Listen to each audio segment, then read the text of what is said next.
يا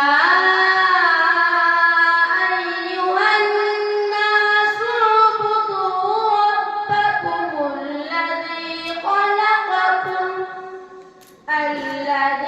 خلقكم والذين من قبلكم لعلكم تتقون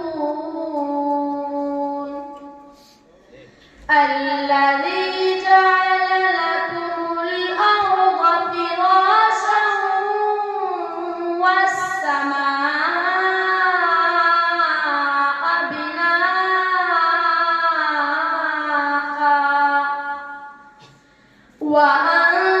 وأنزل من السماء ماء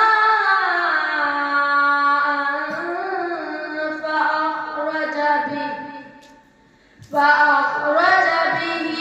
من الثمرات رزقا لكم فلا تجعلوا لله أندادا وأنتم تعلمون